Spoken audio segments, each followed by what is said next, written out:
स्वतःच्या योजनेसाठी सांगतो की ते ज्यावेळी गुजरातचे मुख्यमंत्री होते त्यावेळेला त्यांच्या राज्यात शेतीचा कोणताही इफेक्ट असला योग्य नाही.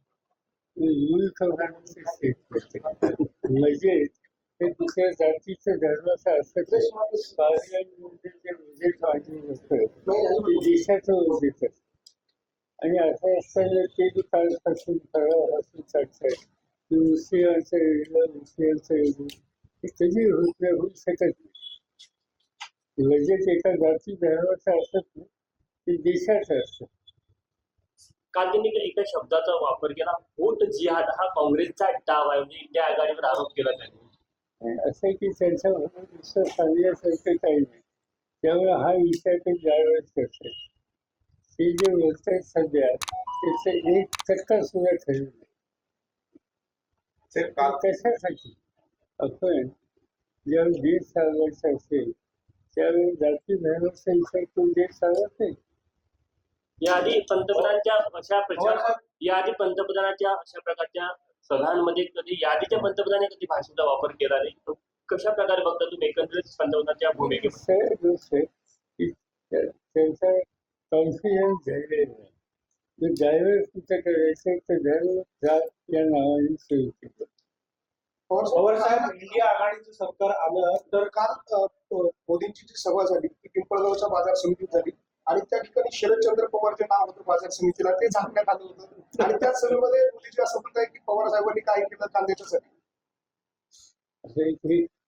कधी काय केलं सांगतात 10 वर्षाचा अनुभव घेतला त्यांचा स्वतःच्या योजनेसाठी सांगतो की ते ज्यावेळी गुजरातचे मुख्यमंत्री होते त्यावेळेला त्यांच्या राज्यात शेतीचा कोणताही इफेक्ट असला तर ते माझ्याकडे मला घेऊन गुजरातवर एका वेळेचं असं झालं की मी इस्रायलला चाललो होतो आणि मोदींनी मला फोन केला की मला अमेरिकेच्या त्यांचा विसा नाकारला.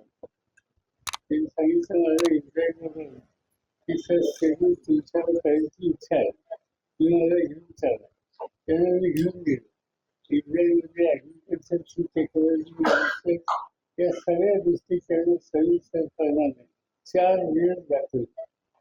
आज हे सगळं माहिती असताना हल्लीचे जे बोलतात ते माझ्यापेक्षा जास्त दिसत आहे. मुख्यमंत्री होते त्या राज्याच्या डेव्हलपमेंटमध्ये त्यांना जिनियन इंटरेस्ट होता. आता त्यांना जिनियन इंटरेस्ट राजकारण होतं.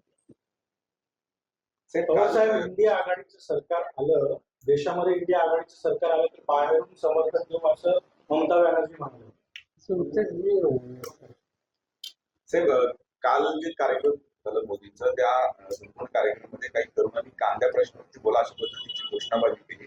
आता या राजकारणातील प्रत्येक अचूक बातमीचे सर्वात आधी अपडेट्स मिळवण्यासाठी सरकारनामाच्या सर्व सोशल मीडिया प्लॅटफॉर्मला लाईक, फॉलो आणि सबस्क्राईब करा.